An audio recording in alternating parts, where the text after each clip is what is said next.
हाँ भैया, हम रिया रिकॉर्डिंग स्टूडियो खगड़िया से अभी एक सबसे सुपरहिट गाना कुंदन क्रिमिनल का रिकॉर्ड हुआ है, जो कि बहुत ही अच्छा सॉन्ग है। आप लोग से उम्मीद करते हैं कि आप लोग इस गाना को सुने और ज़्यादा से ज़्यादा कुंदन क्रिमिनल के ऊपर प्यार दुलार बनाए रखें। बहुत मेहनत करते हैं और बहुत दिन से इधर उधर कहीं भी नहीं जाते, मेरे ही पास गाते हैं। उसको भरोसा है कि यहाँ काम अच्छा होता है, इसलिए तो आप लोग प्लीज़ इनको सपोर्ट करें।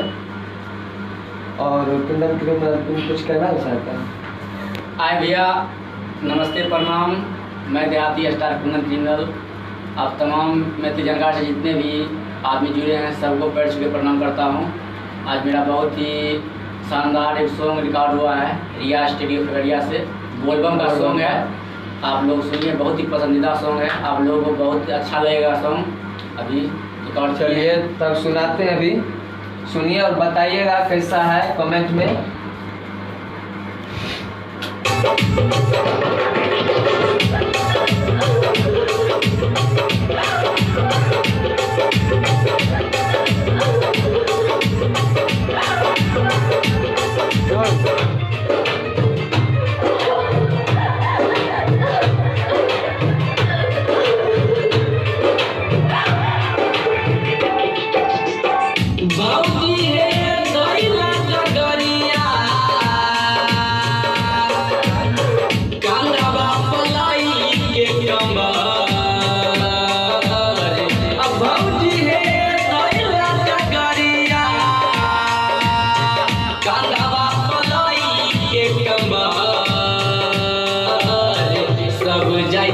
बाबा के नगरिया, सब जाय छै बाबा के नगरिया।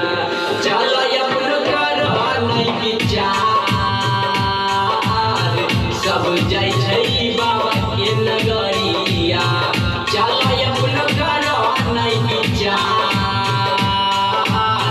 सब जाय छै बाबा के नगरिया।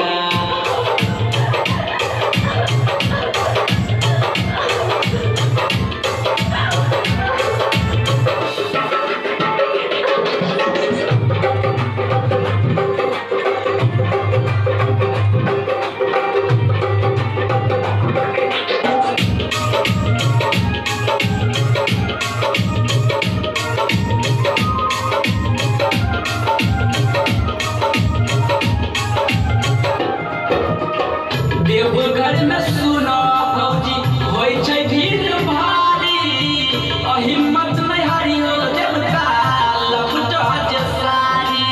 हे भौजी देवघर में सुना भौजी होय छै भीड़ भारी, हिम्मत नहीं हारियो देवता लपटा जे सारी। पहिला तो मारी में भौजी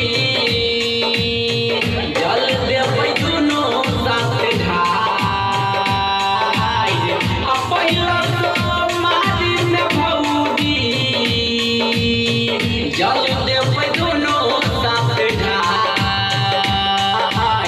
सब जाय छै बाबा के नगरिया, सब जाय छै बाबा के नगरिया।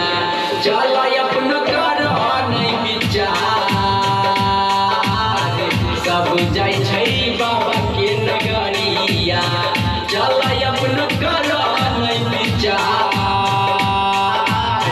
सब जाय